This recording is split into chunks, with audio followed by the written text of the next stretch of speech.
मेरे प्यारे छात्रों, तो आज हम लोग इलेक्ट्रिक पोटेंशियल पढ़ेंगे। तो बच्चों, पिछले लेक्चर में लेक्चर 1 में हम लोग इलेक्ट्रिक पोटेंशियल डिफरेंस या उसी को हम लोग इलेक्ट्रोस्टैटिक पोटेंशियल डिफरेंस बोलेंगे, डिटेल स्टडी की है हम लोग। आज हम लोग जानेंगे कि पोटेंशियल डिफरेंस और पोटेंशियल में अंतर क्या है।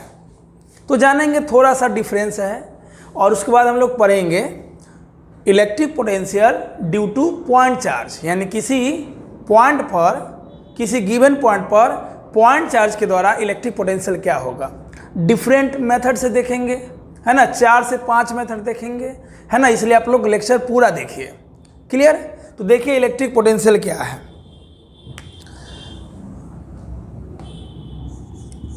Electric potential at a point inside the electric field,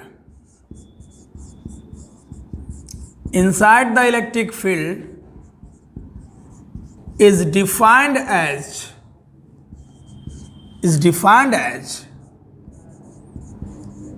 the work done by an external agent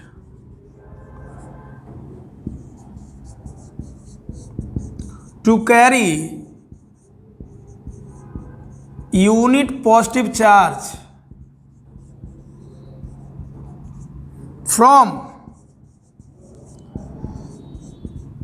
infinite to given point such that, definition याद आ रहा होगा, इलेक्ट्रिक पोटेंशियल डिफरेंस का ऐसा ही डिफिनीशन था, बस थोड़ा सा अंतर है। वो अंतर क्या दिखा रहे हैं? Such that it always remains in equilibrium and its velocity tends to 0। देखो, पोटेंशियल डिफरेंस में क्या होता था? पोटेंशियल डिफरेंस में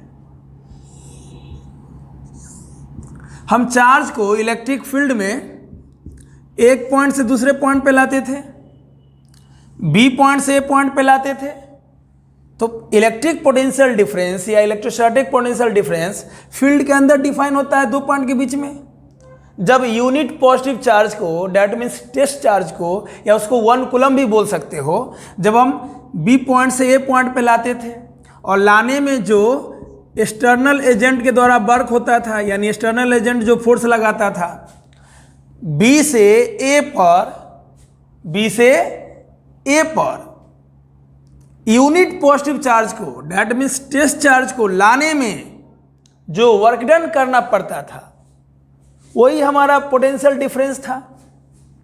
तो बी से ए लाए तो मान लो पोटेंशियल डिफरेंस हो जाएगा B A minus B B.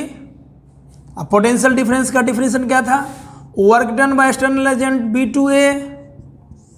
Potential difference दो पॉइंट के बीच में इलेक्ट्रिक फील्ड के अंदर क्या था? अगर बी से ए लाए तो फाइनल माइनस इनिशियल, ये पोटेंशियल डिफरेंस होता था work done by external agent B to A per unit test charge. Per unit test charge बोलो। क्लियर? अब सिंपल सोचो, अब ये जो B है, ये B बहुत दूर चला गया, B इन्फिनिटी पे चला गया, फील्ड से बाहर चला गया। और हम लोग ये एज्यूम करेंगे कि B का पोटेंशियल 0 लेंगे, डेट मीन्स इन्फिनिटी का पोटेंशियल 0 लेंगे। क्लियर? अब सिंपल सोचो, इलेक्ट्रिक पोटेंशियल को तो हम डिफाइन ही नहीं कर सकते हैं। आपका क्षमता माप सकते हैं क्या? आप मेरा क्षमता माप सकते हैं? नहीं। किसी इंसान का क्षमता हम नहीं माप सकते हैं, दम नहीं माप सकते हैं। हाँ, 2 पॉइंट के रिस्पेक्ट में माप सकते हैं। मान लो किसी गुंडे का 1 पॉइंट पे क्षमता हमको नहीं निकालने आता है, तो 2 पॉइंट के रिस्पेक्ट में बात करेंगे। ओ, इस गुंडा का फलाना जगह औकात कम है और चिलाना जगह औकात ज़्यादा है। ओ, पता चला कि एक जगह कम एक जगह ज़्यादा है, तो डिफरेंस निकालते हैं। तो किसी सिंगल पॉइंट पे किसी का औकात निकालना हो, क्षमता निकालना हो, दम निकालना हो, तो उस पॉइंट को हम दूसरे के रिस्पेक्ट में लेंगे। यानी ए पॉइंट पे मुझे इलेक्ट्रिक पोटेंशियल चाहिए, तो हम तभी निकाल पाएंगे ए पॉइंट पे इलेक्ट्रिक पोटेंशियल जब मुझे बी का मालूम होगा। दैट मीन्स बी बहुत दूर है ए पॉइंट से, यानी इलेक्ट्रिक ए पॉइंट तो इलेक्ट्रिक फील्ड के अंदर है और बी पॉइंट इलेक्ट्रिक फील्ड से बाहर है, मतलब बहुत दूर है, इन्फिनाइट पे है। तो हम लोग एज्यूम करेंगे कि बी पॉइंट का पोटेंशियल जीरो होगा, डेट मीन्स इन्फिनिटी का पोटेंशियल जीरो लेंगे। ठीक है, तो बताओ ध्यान से, अब वी ए माइनस जीरो बराबर work done by external agent. अब बी के जगह बी लिखो, चाहे infinity to A per unit test charge. Clear? आप टेस्ट चार्ज की जगह 1 कूलम भी ले सकते हैं। अब इस चार्ज को इस इन्फिनिटी से मतलब बी से ए पे लाने में जो वर्क डन करेंगे वही हमारा इलेक्ट्रिक पोटेंशियल होगा। तो potential at A point, work done by external agent, कहाँ से कहाँ, infinity to A per unit test charge. Clear? Per unit charge बोलते थे ना, पर यूनिट चार्ज, तो पर माने बट्टा, ये चार्ज हो गया। क्लियर? इस पर गाना भी सुनाए थे लेक्चर 1 में। जो लोग नहीं देखे हैं, जो लोग नए हैं या हमसे नए जुड़ रहे हैं, प्लीज़ विनती है लेक्चर 1 देखो, मज़ा आ जाएगा, पूरा गाना से समझाएं। क्लियर? तो जनरली आप ऐसे बोल सकते हो कि किसी पॉइंट पे पोटेंशियल जो होगा वो work done by external agent, कहाँ से कहाँ, इन्फिनिटी टू गिवन पॉइंट जहाँ पे निकालना है, पर यूनिट चार्ज। आप ऐसे लिख सकते हो। बस देखा ना अंदर क्या हुआ, ये क्या था, पोटेंशियल डिफरेंस का डिफिनीशन। अब पोटेंशियल डिफरेंस में जो बी पॉइंट है उसका पोटेंशियल जीरो ले लिए, तो ये इलेक्ट्रिक पोटेंशियल का डिफिनीशन हो गया। तो सिंपल क्या समझा है, electric potential at a point, यानी इलेक्ट्रिक पोटेंशियल किसी पॉइंट पे डिफाइन होगा। अब वो पॉइंट कहाँ होना चाहिए, इनसाइड द फील्ड होना चाहिए। Is defined as the work done by an external agent to carry unit positive charge. कैसे डिफाइन होगा ये, यानी work done by external agent, external agent के द्वारा ढोना पड़ेगा, कैरी करना पड़ेगा यूनिट पॉजिटिव चार्ज को, कहाँ से कहाँ, इनफाइनाइट टू गिवन पॉइंट। और इस प्रकार लाना पड़ेगा कि ये जो एक्सटर्नल फोर्स है, ये जो एक्सटर्नल फोर्स है, यानी चार्ज हमेशा इक्विलिब्रियम में रहे। इक्विलिब्रियम का मतलब है बॉडी पे लगने वाला नेट फोर्स जीरो हो। अब नेट फोर्स जीरो क्या होगा, एक्सटर्नल एजेंट जितना फोर्स लगा के इस चार्ज को फील्ड के अंदर लाएगा, ये फील्ड उतना ही फोर्स लगाएगा बाहर, क्योंकि ये जो टेस्ट चार्ज है ये पॉजिटिव होता है, तो ये जो फील्ड है बाहर की ओर फोर्स लगाएगा, एक्सटर्नल एजेंट अंदर लाएगा और इलेक्ट्रिक फील्ड का फोर्स बाहर लगेगा।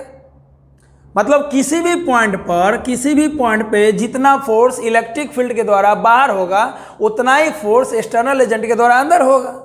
तो दोनों फोर्स का मैग्नीट्यूड क्या होगा, सेम, डायरेक्शन अपोजिट, तो नेट फोर्स जीरो हो जाएगा। नेट फोर्स जीरो होगा तो उसको इक्विलिब्रियम बोलते हैं। और नेट फोर्स जीरो होगा तो एक्सेलेरेशन भी जीरो होगा।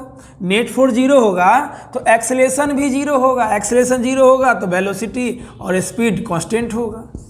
क्लियर? इसलिए ऐसा लिखते हैं कि भैया work done by external agent to carry unit positive charge from infinity to given point. Infinity से गिवन पॉइंट पे लाना है। गिवन पॉइंट मतलब ए पॉइंट, और वो ए पॉइंट क्या होना चाहिए, फील्ड के अंदर होना चाहिए। सच डेट, इस प्रकार लाना है कि it always remains in equilibrium. Charge, जिस चार्ज को अप्लाई है वो हमेशा इक्विलिब्रियम में हो, हमेशा नेट फोर्स जीरो हो। आप कहोगे सर अगर वो चार्ज इक्विलिब्रियम में है तो आ कैसे रहा है, नेट फोर्स जीरो है? तो हम क्या बताए थे, दोनों फोर्स में एक कोई कम होगा। अब फिजिक्स में जो कम होता है ना उसको दूसरे के बराबर माना जाता है ना। तो मान लो इलेक्ट्रिक फील्ड का फोर्स ज़्यादा है, इलेक्ट्रिक फील्ड ज़्यादा फोर्स से धकेल रहा है, एक्सटर्नल एजेंट उसके रिस्पेक्ट में कम फोर्स लगा के ला रहा है, तो फिजिक्स में तो कम होता है ना उसको लगभग बराबर माना जाता है। क्लियर? इसलिए हम लोग बोलते हैं कि नेट फोर्स जीरो हो गया। ऐसे प्रैक्टिकली देखा जाए तो नेट फोर्स जीरो होगा नहीं। ठीक है? And its velocity tends to zero. Velocity tends to zero मतलब वेलोसिटी कांस्टेंट है। ठीक है? अब यहाँ पे एक नोट कर लेंगे हम लोग। ठीक है, एक नोट है।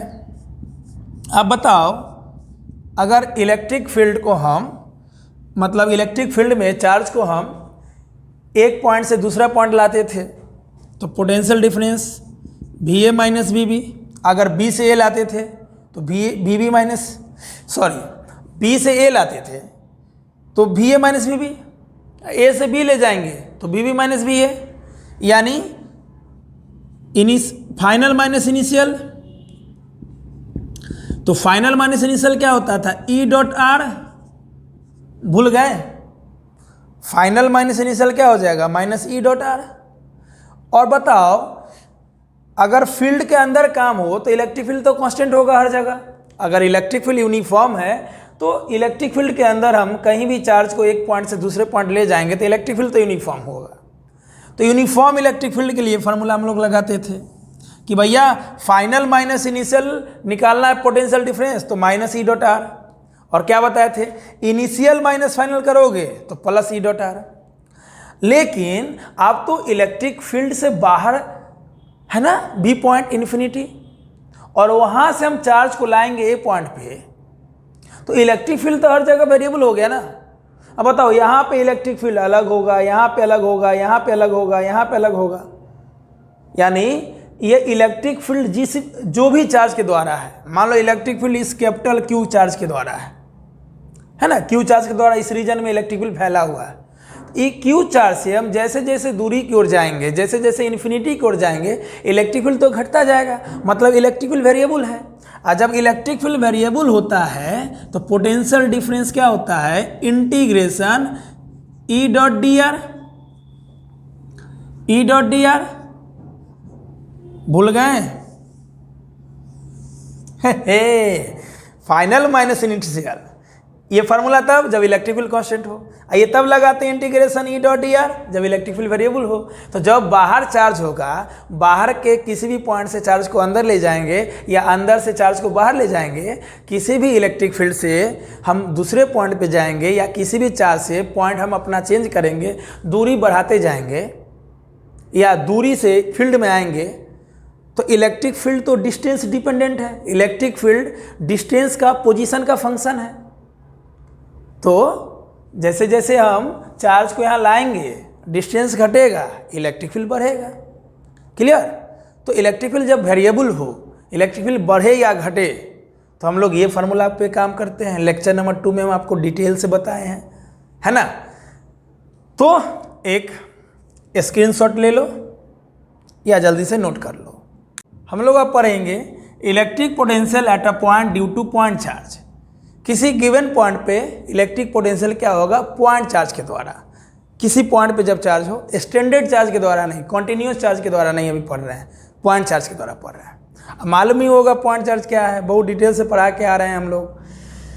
देखो ध्यान से, ये मान लो पॉइंट चार्ज है, तो हम जानते हैं ना कि पॉइंट चार्ज से जो इलेक्ट्रिक फील्ड होता है वो रेडियली आउटवर्ड्स होता है। अगर प्लस चार्ज है तो electric field radially outward, radially outward, radially outward, radially outward, चारों डायरेक्शन में इलेक्ट्रिक फील्ड होगा। मतलब इस पॉइंट चार्ज से हम अगर इस आर डिस्टेंस पे हम इधर जाएं, इधर जाएं, इधर जाएं, इधर जाएं, इधर जाएं, इधर जाएं, इधर जाएं, इधर जाएं, तो इलेक्ट्रिक फील्ड का मैग्नीट्यूड सेम होगा। क्लियर? तो जिस प्रकार किसी पॉइंट चार्ज से आर डिस्टेंस पर कोई पॉइंट पी लिए, तो इस पॉइंट चार्ज से आर डिस्टेंस पे पॉइंट पी पर इलेक्ट्रिक फील्ड का मैग्नीट्यूड क्या होता है, 1/4πε0 Q/r²। तो सिमिलरली जैसे किसी पॉइंट पर फील्ड, मतलब किसी पॉइंट चार्ज के द्वारा फील्ड होता है, उसी प्रकार पॉइंट चार्ज के द्वारा कुछ दूरी पर पोटेंशियल होता है। जिस प्रकार पॉइंट चार्ज से कुछ दूरी पे फील्ड होता है, उसी प्रकार इलेक्ट्रिक पोटेंशियल होता है। अंतर क्या है, इलेक्ट्रिक पोटेंशियल स्केलर है या फील्ड वेक्टर है। तो इस चार्ज से हम चारों दिशाओं में कहीं भी जाएंगे तो फील्ड और पोटेंशियल का मैग्नीट्यूड सेम होगा। क्लियर? तो मुझे निकालना है इस पी पॉइंट पे इलेक्ट्रिक पोटेंशियल। तो जिस प्रकार पी पॉइंट पे इलेक्ट्रिक फील्ड निकालना होता था, ध्यान से सुनो, सेमी क्वेश्चन लेते थे ना, electric field at a point due two point charge, बस फील्ड की जगह पोटेंशियल हो गया है। तो याद करो, जिस पॉइंट पर इलेक्ट्रिक फील्ड निकालना था उस पॉइंट पे हम लोग टेस्ट चार्ज लाते थे। तो सिमिलरली इस पॉइंट पे मुझे इलेक्ट्रिक पोटेंशियल चाहिए, तो इस पॉइंट पे हम एक टेस्ट चार्ज लाएंगे, जांचने वाला चार्ज लाएंगे। और टेस्ट चार्ज का नेचर क्या होता है, वो स्मॉल होता है और पॉजिटिव होता है। तो इस चार्ज को यहाँ पे हम रखेंगे तो ये इसको रिपेल करेगा। अभी चार्ज का फील्ड तो चारों दिशाओं में है। अब फील्ड का फोर्स, ये प्लस है, ये प्लस है, तो फील्ड का जो इलेक्ट्रिक फोर्स होगा, कूलम्बिक फोर्स होगा, इलेक्ट्रोस्टैटिक फोर्स होगा, ये इसको रिपेल करेगा। तो ये भागेगा, जल्दी जल्दी भागेगा। तो कंडीशन ये भी है कि ज़्यादा तेजी से नहीं भागे। तो ज़्यादा तेजी से नहीं भागे तो क्या करना होगा, एक्सटर्नल एजेंट को पकड़ के पीछे खींचेगा। मान लो कोई आदमी भाग रहा है तेजी से, मान लो उस पर कोई फोर्स लग रहा है, भाग रहा है, और हमको बोला गया उसको ऐसे खींचो कि धीमे धीमे जाए। तो हम रस्सी पहना दिए, उसको रस्सी फंसा दिए। अब सोचो, अब जो वो किसी फोर्स से भाग रहा था अब धीमे धीमे जाएगा, क्योंकि हम उसके अपोजिट एक फोर्स लगा दिए।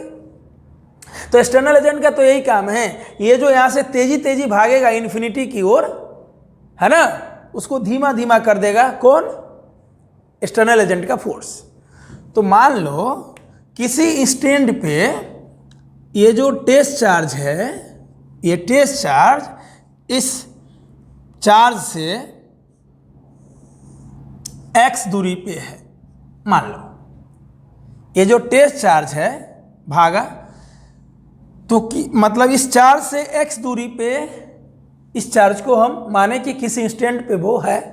अब वो इंस्टेंट यहाँ से x दूरी पे है, x अननोन है, वो पहले यहाँ होगा, फिर यहाँ होगा, फिर यहाँ होगा, फिर यहाँ होगा, हर जगह होगा। और किसी भी स्टैंड पे इस चार्ज पे जितना इलेक्ट्रोस्टैटिक फोर्स लग रहा होगा उसी के अपोजिट एक्सटर्नल फोर्स लग रहा होगा, एक्सटर्नल एजेंट का फोर्स लग रहा होगा, तभी तो धीमे धीमे जाएगा। क्लियर? तो अब सोचो चार्ज यहाँ पे है, इस ये जो टेस्ट चार्ज है वो पॉइंट चार्ज से x दूरी पे है। तो सोचो एक्सटर्नल एजेंट फोर्स किधर लगा रहा, पीछे, और डिस्प्लेसमेंट आगे हो रहा है। क्या यूं कहो फील्ड के फोर्स के डायरेक्शन में, यानी इलेक्ट्रोस्टैटिक फोर्स के डायरेक्शन में डिस्प्लेसमेंट है, या एक्सटर्नल एजेंट के फोर्स के अपोजिट डायरेक्शन में डिस्प्लेसमेंट है। तो मान लो इस गिवन चार्ज से P पॉइंट पे हम टेस्ट चार्ज को रखे थे, इसके द्वारा फोर्स लगा, ये भागा, तेजी से भागने के कारण मेरा फेनोमेनन गलत हो जाएगा, क्योंकि हमको तो धीरे धीरे ले जाना है। तो हम एक्सटर्नल फोर्स लगा दिए, तो अब धीरे धीरे जा रहा है। सोचो इस P पॉइंट से इन्फिनिटी तक कितना स्मॉल पॉइंट होगा। मान लो P पॉइंट से इन्फिनिटी तक S डिस्प्लेसमेंट हुआ, मान लो, ऐसे तो माप नहीं सकते हैं ना, अब यहाँ से इन्फिनिटी माप सकते हैं तो नहीं, अंदाजा लगाते हैं। तो हम लोग क्या करेंगे, स्मॉल डिस्प्लेसमेंट लेंगे dx, है ना, और ये वेक्टर होगा, डिस्प्लेसमेंट वेक्टर है। तो हम देख लेंगे, जैसे मान लो यहां से यहां, जैसे मान लो ये x है, x में स्मॉल चेंज dx है ना, हम ले लिए कि x में स्मॉल चेंज dx हुआ। चार्ज किसी इंस्टेंट पर इस चार्ज से x दूरी पे था, और वो x में जो स्मॉल चेंज है, वेरी स्मॉल चेंज, यानी dx इस प्रकार लेंगे कि वो x के वैल्यू में जुटने पे x पे कोई प्रभाव नहीं डालेगा, है ना। मतलब ये जो dx लेते हैं, स्मॉल डिस्प्लेसमेंट लेते हैं, इस प्रकार लेते हैं कि x में जुटने या घटने के कारण x प्रभावित ना हो। हम जिस इंस्टेंट पे चार्ज को लिए हैं उस इंस्टेंट पर अगर हम स्मॉल चेंज लेंगे, उसके डिस्प्लेसमेंट में स्मॉल चेंज लेंगे तो कोई खास प्रभाव नहीं डालता है। कहने का मतलब ये हुआ कि देखो डिफरेंशिएशन में क्या करते हैं, अगर मान लो ये x है तो x में स्मॉल चेंज क्या ले लेते हैं, dx। तो x में स्मॉल चेंज dx लेते हैं, 1 लाख रुपया में 1 पैसा जोड़ेंगे तो 1 लाख को कुछ प्रभाव पड़ेगा तो नहीं। तो मान लो x में अगर dx हम ऐड करते हैं तो x कोई प्रभावित नहीं होगा, क्योंकि ये dx का वैल्यू बहुत स्मॉल है।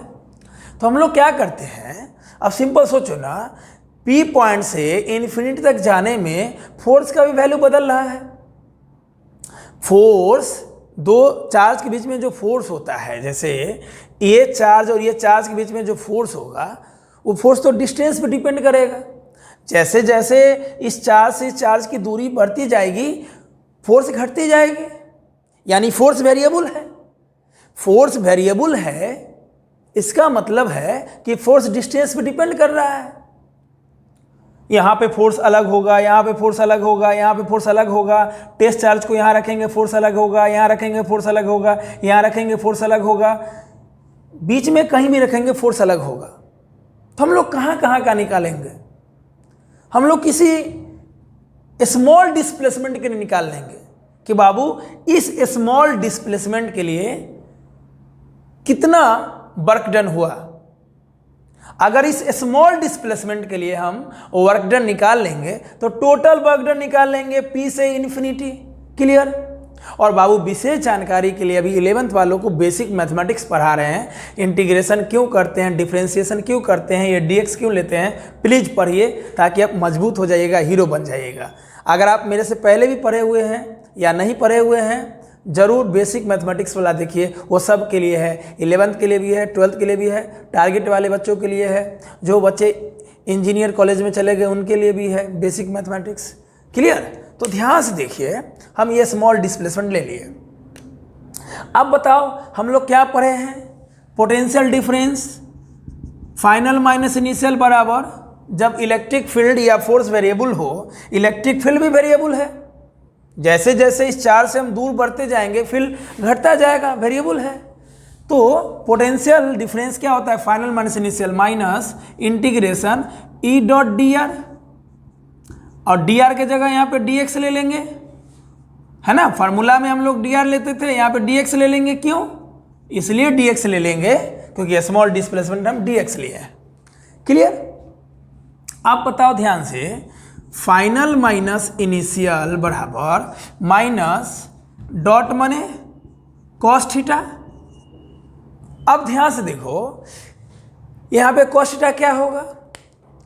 इस चार्ज का इलेक्ट्रिक फील्ड भी ऐसे प्लस है, चार्ज का इलेक्ट्रिक फील्ड रेडियली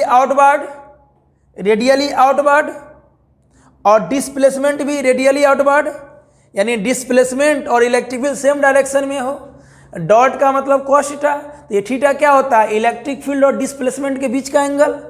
तो फील्ड के लॉन्ग ही टेस्ट चार्ज जा रहा है, यानी फील्ड के लॉन्ग ही डिस्प्लेसमेंट हो रहा है टेस्ट चार्ज का, तो कॉस 0 डिग्री हो जाएगा, कॉस 0 1 हो जाएगा।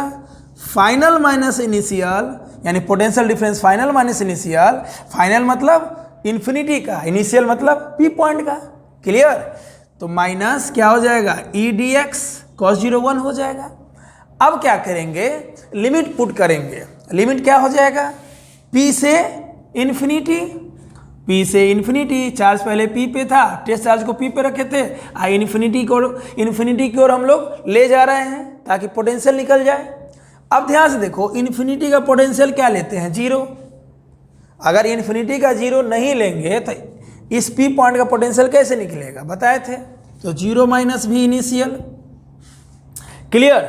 चलिए, आप इनिशियल के जगह आपका मन होगा हमको P पॉइंट का पोटेंशियल चाहिए, तो यहाँ पे P भी रख सकते हैं। इन्फिनिटी का पोटेंशियल 0 मतलब फाइनल 0 हो गया, क्योंकि इन्फिनिटी को ही फाइनल पॉइंट मानेंगे, तो इन्फिनिटी का पोटेंशियल 0 हो गया।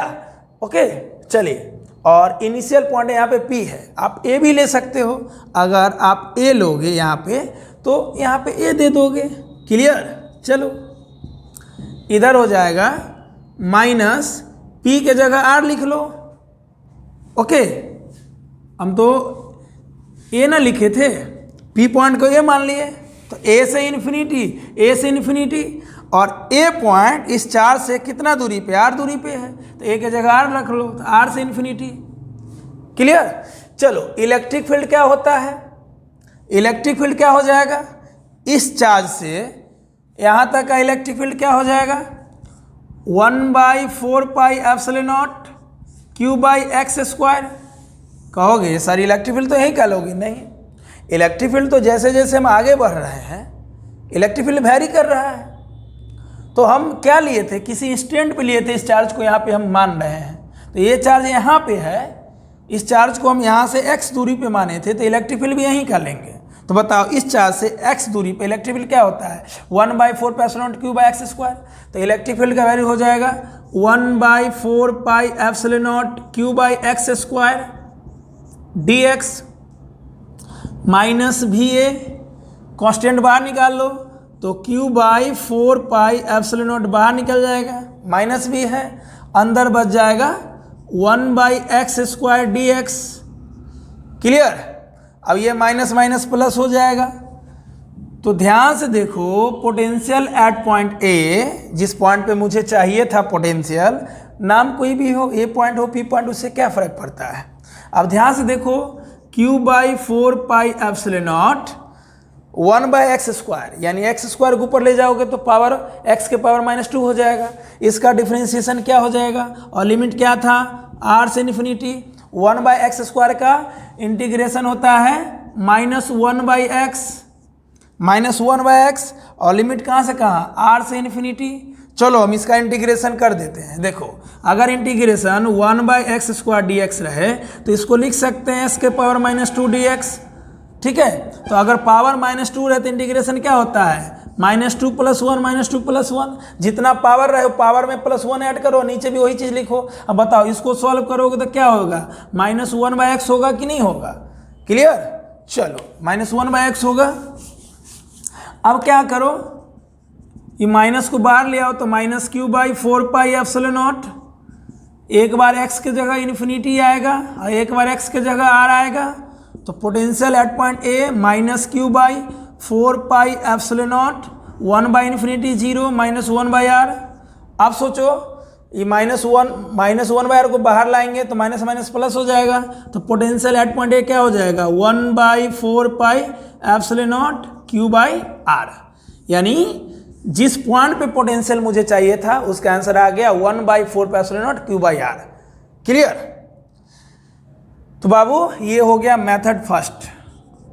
बहुत सारा मेथड अभी समझाएंगे, ये मेथड फर्स्ट हो गया। अब मेथड फर्स्ट हम किसके हेल्प से निकाले, जो हम लोग लेक्चर 1 लेक्चर 2 में जाने, पोटेंशियल डिफरेंस के हेल्प से नहीं निकाले। ये फार्मूला हम लोग पहले पढ़ चुके हैं, प्रूव कर चुके हैं, उसके हेल्प से जाने। क्लियर। चलिए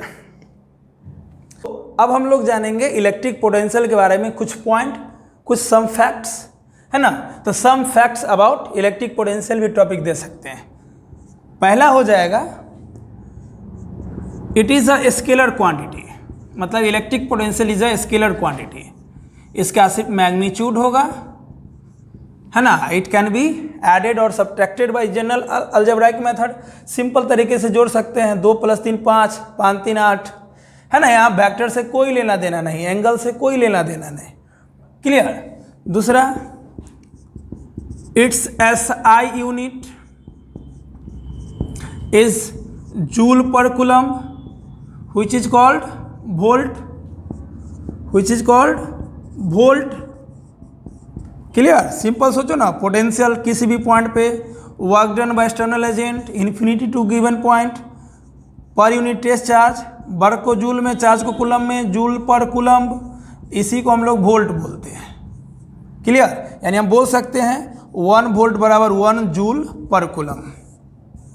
क्लियर। इसका तीसरा पॉइंट क्या होगा, इट्स डायमेंशनल फार्मूला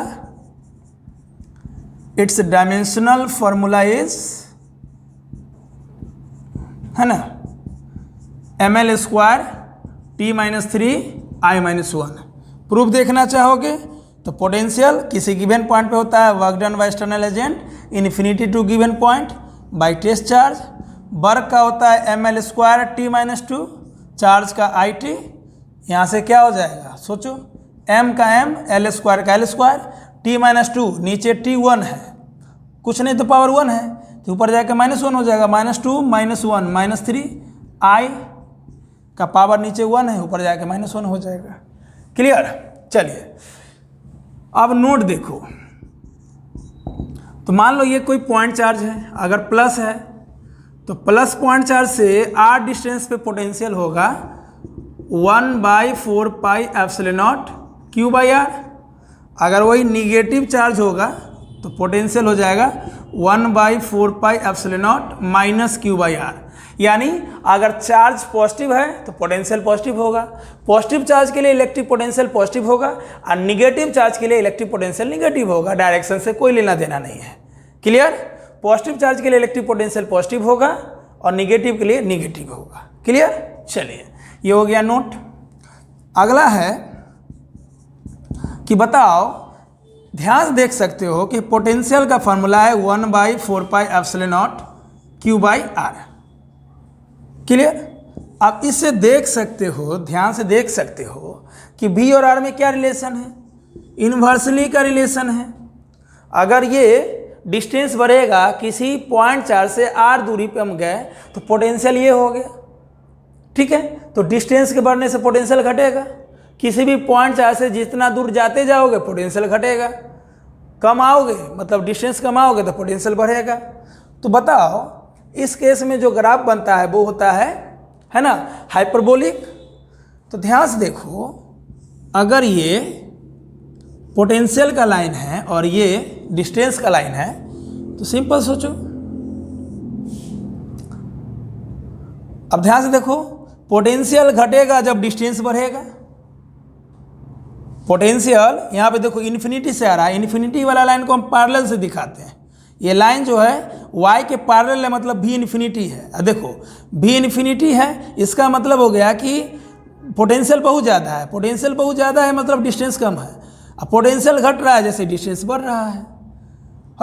तो इधर वाला प्लस चार्ज के लिए, तो इधर वाला क्या हो जाएगा, निगेटिव चार्ज के लिए हो जाएगा। ये पॉजिटिव चार्ज के लिए, निगेटिव चार्ज के लिए। तुम बोल भी सकते हो कि v टेंड्स टू 0, यानी पोटेंशियल 0 होगा जब r टेंड्स टू इन्फिनिटी। जब डिस्टेंस इन्फिनिटी होगा, r के जगह वैल्यू इन्फिनिटी पुट करो तो v क्या हो जाएगा, 0, यानी इन्फिनिटी में पोटेंशियल 0 होगा। और v टेंड्स टू इन्फिनिटी जब r टेंड्स टू 0 होगा। r का वैल्यू 0 कर लो, मतलब ओरिजिन पे किसी पॉइंट चार्ज पे ही पोटेंशियल पूछ दे तो r का वैल्यू 0 होगा, तो समथिंग बाय 0 इन्फिनिटी। क्लियर? उस हिसाब से भी देख लो। v इन्फिनिटी, देखो इन्फिनिटी को पैरेलल लाइन से दिखाते हैं, v इन्फिनिटी, तो ये इन्फिनिटी वाला लाइन क्या है, r के करीब जा रहा है, यानी v इन्फिनिटी के करीब तो r 0 के करीब, v इन्फिनिटी के करीब तो r 0 के करीब। क्लियर? ध्यान से देखो, v इन्फिनिटी के करीब तो ये 0 के करीब से जा रहा है। लाइन को हम और पहले भी दिखा सकते थे। क्लियर? चलो, एनसीईआरटी में इस चीज़ को इलेक्ट्रिक फील्ड से कंपेयर किया है। ठीक है, किससे कंपेयर किया है, इलेक्ट्रिक फील्ड से कंपेयर किया है। तो मान लो हम इसी पे इलेक्ट्रिक फील्ड को दिखाएंगे।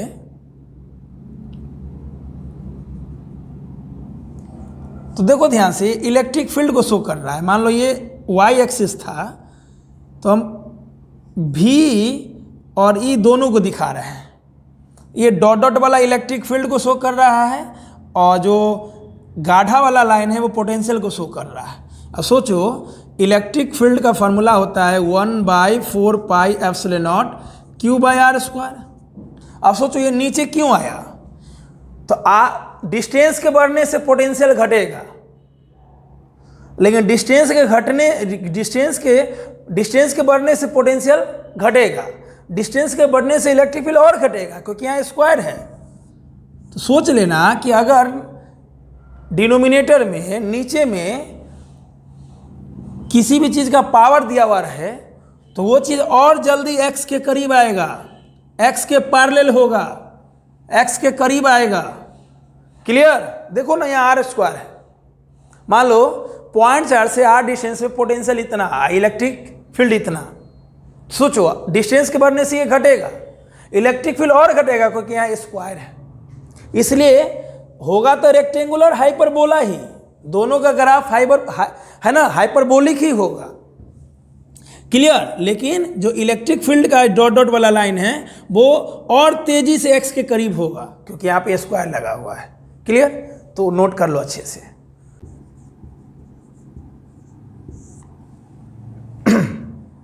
तो बच्चों, अब हम लोग मेथड 2 से जानेंगे कि किसी पॉइंट चार्ज के द्वारा पोटेंशियल क्या होगा। किसी गिवन पॉइंट पे यदि मुझे निकालना है पोटेंशियल तो कैसे निकालेंगे। क्लियर, ये मेथड 2 है। अब ध्यान से देखो, ये एनसीईआरटी का मेथड है और एग्जाम में इसी से बनाओगे। क्लियर, चलो तो मान लो ये कोई पॉइंट चार्ज है, इससे r डिस्टेंस पे कोई पॉइंट A है, यहाँ पे मुझे चाहिए इलेक्ट्रिक पोटेंशियल, और ये B पॉइंट है जिसको हम लोग इन्फिनिटी बोलते हैं। यहाँ पे कोई यूनिट पॉजिटिव चार्ज है, क्लियर, जिसका वैल्यू हम 1 कूलम भी ले सकते हैं, बहुत जगह 1 कूलम भी लेता है। चलो अब सोचो, मुझे निकालना है इलेक्ट्रिक पोटेंशियल। इलेक्ट्रिक पोटेंशियल तब डिफाइन होता है जब चार्ज को, यानी यूनिट पॉजिटिव चार्ज को इन्फिनिटी से किसी गिवन पॉइंट पे लाते हैं इलेक्ट्रिक फील्ड में। तो ये पॉइंट तो इस चार्ज का इलेक्ट्रिक फील्ड ही है ना, ये पॉइंट तो इलेक्ट्रिक फील्ड के अंदर ही है। तो इलेक्ट्रिक पोटेंशियल का डिफिनीशन के अनुसार जब किसी यूनिट पॉजिटिव चार्ज को इन्फिनिटी से गिवन पॉइंट पे लाते हैं तो लाने में जो एक्सटर्नल एजेंट के द्वारा वर्क होता है वो इलेक्ट्रिक पोटेंशियल है। क्लियर, तो मान लो ये जो टेस्ट चार्ज है किसी इंस्टेंट पे यहाँ पे है, किसी इंस्टेंट पे ले लिए, वो इंस्टेंट इस चार्ज से x दूरी पे है। क्लियर, और हम लोग क्या करते हैं, अब सोचो किसी भी इंस्टेंट पे ये चार्ज जितना फोर्स इस पे लगाएगा रिपल्सिव, उतना ही फोर्स एक्सटर्नल एजेंट पीछे लगाएगा। यानी इन्फिनिटी से ए पॉइंट के बीच में हम किसी भी पॉइंट पे ये सर्च करेंगे कि इस टेस्ट चार्ज पे कितना फोर्स लग रहा है, तो जितना फोर्स ये चार्ज इस टेस्ट चार्ज पे लगा रहा है उतना ही फोर्स एक्सटर्नल एजेंट लगाएगा। कहो कैसे, तो हम बोले हैं ना कि डिफिनीशन तभी डिफाइन होगा जब चार्ज धीमे धीमे आएगा। अब सोचो टेस्ट चार्ज भी प्लस, ये टेस्ट चार्ज भी प्लस और ये भी प्लस, तो प्लस प्लस कहीं पे रहेगा, रिपेल करेगा, तो रिपेल करेगा तो ये भागेगा इधर। तो हमारा काम क्या है, खींच के इधर लाना। तो जब खींचेंगे तो धीमे धीमे आएगा। तो किसी भी पॉइंट पे जितना इलेक्ट्रोस्टैटिक फोर्स होगा, कूलम्बिक फोर्स होगा, इलेक्ट्रिक फोर्स होगा, उतना ही हमारा एक्सटर्नल एजेंट वाला फोर्स होगा। क्लियर, तो बताओ एक्सटर्नल एजेंट का फोर्स क्या हो जाएगा जब ये हम किसी इंस्टेंट पे चार्ज को माने हैं, वो चार्ज यहाँ से x दूरी पे है, 1/4πε0 Q0 बाई कितना x²। क्लियर, ये हो गया एक्सटर्नल एजेंट के द्वारा फोर्स। अब सोचो फोर्स तो वेरिएबल है, ये इस टेस्ट चार्ज को हम इस इंस्टेंट पे मानते हैं कि मान लो यहाँ पे आ गया, या यहाँ पे आ गया, या यहाँ पे आ गया, यहाँ पे आ गया, यहाँ पे आ गया, तो ये x तो वेरिएबल है ना, थोड़ी मापा हुआ है। यानी इस चार्ज से x दूरी पे हम टेस्ट चार्ज को कहीं भी रखेंगे तो x के बढ़ने घटने से फोर्स बढ़ेगा घटेगा, तो फोर्स वेरिएबल हो गया। तो जब फोर्स वेरिएबल होता है तो वर्क डन कैसे निकालते हैं, work done by external agent, इसको क्या पढ़ेंगे, work done by external agent, work done by external agent for a small displacement, for a small displacement, work done by external agent for a small displacement dx, और small displacement हम dx ये ले लेते हैं कि ये small displacement dx है। जब भी फोर्स वेरिएबल हो तो उसके हिसाब से हर पॉइंट पे वर्क अलग अलग होगा। ये एक्सटर्नल एजेंट जो चार्ज को खींच के बी से ला रहा है तो हर पॉइंट पे अलग अलग वर्क कर रहा है। तो हम लोग क्या करेंगे, एक स्मॉल डिस्प्लेसमेंट पर वर्क निकाल लेंगे, उसके बाद इंटीग्रेट करेंगे, टोटल वर्क आ जाएगा। इसलिए लिखे हैं work done by external agent for a small displacement dx। तो dw क्या होता है फॉर्मूला, इंटीग्रेशन f, या ऐसे करते अब इंटीग्रेशन का वैल्यू नहीं लेते हैं, dw हमारा क्या हो जाएगा, f.dx, फोर्स कांस्टेंट फोर्स के द्वारा वर्क डन हो या वेरिएबल फोर्स के द्वारा वर्क डन हो, वर्क डन का तो फॉर्मूला हमेशा होगा फोर्स और डिस्प्लेसमेंट का डॉट। अब सोचो फोर्स कौन लेंगे, एक्सटर्नल एजेंट वाला लेंगे। ये ध्यान रखना कि फोर्स मतलब जो भी काम कर रहा है वो किसके द्वारा कर रहा है, क्योंकि दो फोर्स है ना, एक एक्सटर्नल एजेंट के द्वारा फोर्स, एक इलेक्ट्रिक फोर्स, एक इलेक्ट्रिक फील्ड के द्वारा वर्क डन हो जाएगा, एक एक्सटर्नल एजेंट के द्वारा वर्क डन हो जाएगा। तो हमेशा ध्यान रखना कि मुझे फोर्स बाय एक्सटर्नल एजेंट ही लेना है, कि एक्सटर्नल एजेंट के द्वारा कितना वर्क हो रहा है, एक्सटर्नल एजेंट के द्वारा कितना काम हो रहा है, यानी work done by external agent लेना है, work done by electric field नहीं लेना है। इसलिए यहाँ पे एक्सटर्नल दिखाना है, एक्सटर्नल दिखाना है। बुक वगैरह में ऐसा नहीं रहता है। तो force by external agent dot displacement. अब सोचो एक्सटर्नल फोर्स के रिस्पेक्ट में डिस्प्लेसमेंट तो उसी के डायरेक्शन में हो रहा है, एक्सटर्नल फोर्स भी अंदर की ओर, डिस्प्लेसमेंट भी अंदर की ओर।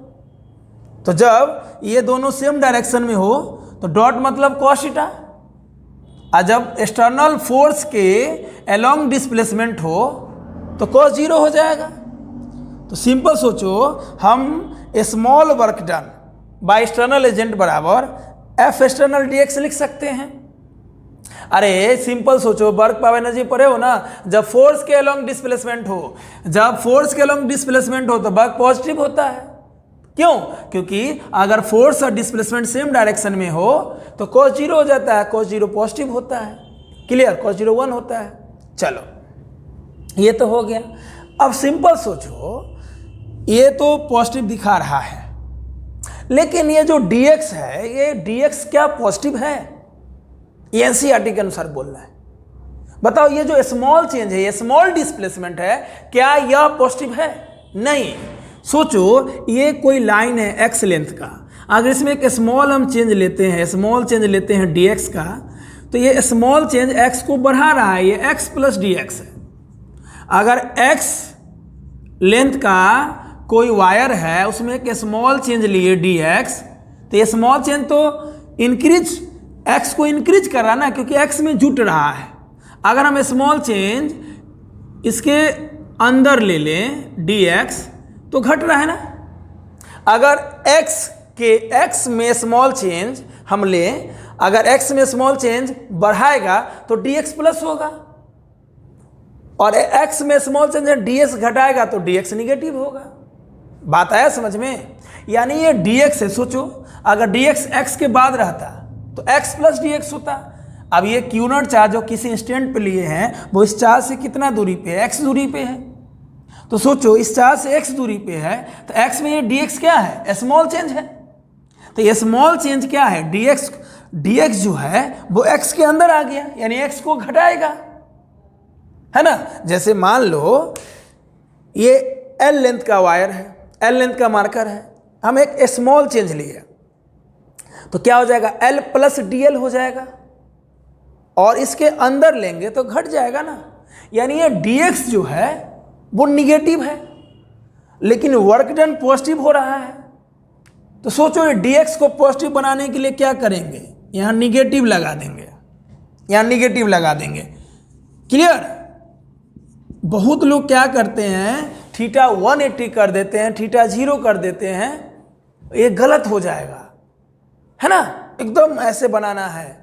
dx पहले तो हम बोल दें कि बेसिक मैथमेटिक्स का क्लास 11th वाले को दे रहे हैं। स्वभाव सबसे अच्छी बात है कि साथ साथ चल रहा है आपका, इधर चल रहा है इलेक्ट्रोस्टैटिक पोटेंशियल कैपेसिटेंस और उसका बेसिक मैथमेटिक्स चल रहा है, तो आपको कोई दिक्कत नहीं है, तुरंत लेक्चर आपको मिलेगा। आपको हम वहाँ बताएंगे कि dx कब पॉजिटिव होगा, कब निगेटिव होगा, y कब पॉजिटिव होगा, dy कब निगेटिव होगा, है ना, dy बाई dx कब पॉजिटिव होगा, स्लोप निगेटिव कब होगा, टेंजेंट के द्वारा बहुत सारा मेथड से बताएंगे। बेसिक मैथमेटिक्स जरूर देखिए, बहुत बार बोल दिए हैं। तो ये dx क्यों निगेटिव हुआ? तो सिंपल, अगर किसी वायर का लेंथ x है, अगर x में चेंज इंक्रीज हुआ, अगर x में जो स्मॉल चेंज लिया वो इंक्रीज हुआ तो dx पॉजिटिव हुआ, और x में चेंज डिक्रीज हुआ तो dx निगेटिव होगा। तो dx यहाँ पर निगेटिव है क्योंकि x के अंदर dx आ गया, ये x के अंदर हम स्मॉल डिस्प्लेसमेंट ले रहे हैं, तो ये निगेटिव हो गया। निगेटिव को पॉजिटिव बनाने के लिए माइनस ले लेंगे। क्लियर? अब सोचो, ये तो हो गया ये स्मॉल डिस्प्लेसमेंट के लिए वर्क डन। मुझे टोटल वर्क डन चाहिए, तो दोनों तरफ इंटीग्रेशन कर देंगे। क्लियर? दोनों तरफ इंटीग्रेशन कर देंगे तो कहाँ से कहाँ होगा लिमिट? तो इंटीग्रेशन में लिमिट कहाँ से कहाँ होगा बाबू? चार्ज को हम ला रहे थे इन्फिनिटी से ए पॉइंट पे, और ए पॉइंट चार्ज से कितना दूरी पे? r दूरी पे है, तो इन्फिनिटी से r। क्लियर? चलो, इधर भी लिमिट दे सकते हो। तो जब चार्ज इन्फिनिटी पे था तो वर्क डन 0 था, जब चार्ज r डिस्टेंस पे आ जाएगा तो वर्क डन W हो जाएगा। चार्ज इन्फिनिटी पे था तो वर्क डन 0, इन्फिनिटी पे क्या वर्क डन होगा, कुछ नहीं। r डिस्टेंस पे चार्ज आ गया तो वर्क डन w, तो dw का इंटीग्रेशन w, dw का integration w, simple, work done by external agent. इधर फोर्स बाय एक्सटर्नल एजेंट ऊपर लाए हुए हैं, तो इंटीग्रेशन इन्फिनिटी से r, एफ एक्सटर्नल के जगह क्या पुट करोगे, 1/4 pi epsilon naught q not by x square. Okay, अब माइनस को अब बाहर ले सकते हो, चलो अंदर ही अभी लो, फिर बाहर ले लेंगे, माइनस डी एक्स, कॉन्स्टेंट को बाहर करो, माइनस को बाहर करो, minus q not by 4 pi epsilon naught बाहर कर लिए, और अंदर बचा इंटीग्रेशन इन्फिनिटी से r, okay, 1/x square d x. Q not by 4 pi epsilon naught constant है, इसका वैल्यू बदल नहीं सकता है, माइनस भी कॉन्स्टेंट होगा, बाहर ले लेंगे, अंदर ये बचा, तो work done by external agent बराबर minus q not by 4 pi epsilon not. इस 1/x स्क्वायर के इंटीग्रेशन अभी बताए हैं पहले मेथड में, -1/x इन्फिनिटी से r, ये माइनस बाहर आके प्लस हो जाएगा, work done by external agent, clear. तो q not by 4 pi epsilon not, ये माइनस बाहर आके प्लस हो गया, अब 1/x बचा, तो 1/x के जगह यानी x के जगह एक बार r लाओ, क्योंकि हमको r पे ही ले जाना है ना, यहीं पे लाना है टेस्ट चार्ज को, तो x के जगह हो जाएगा 1/r, एक बार r लाओ, एक बार इन्फिनिटी लाओ, तो 1/∞ 0 हो जाएगा। तो work done by external agent क्या हो जाएगा, work done by external agent हमारा हो जाएगा 1/4 pi epsilon naught q not by r हो जाएगा। सोचो, यही इलेक्ट्रोस्टैटिक पोटेंशियल एनर्जी का कॉन्सेप्ट होगा, आने वाले लेक्चर में समझाएंगे। यही work done by external agent का जो फॉर्मूला आया 1/4 pi epsilon naught q not by r, यही हो जाएगा इलेक्ट्रोस्टैटिक पोटेंशियल एनर्जी का कॉन्सेप्ट। अब work done by external agent आ गया, तो बताओ पोटेंशियल किसी भी पॉइंट पे, पोटेंशियल मुझे ए पॉइंट पे चाहिए, तो ए पॉइंट पे पोटेंशियल क्या होता है, work done by external agent per unit test charge, clear, simple.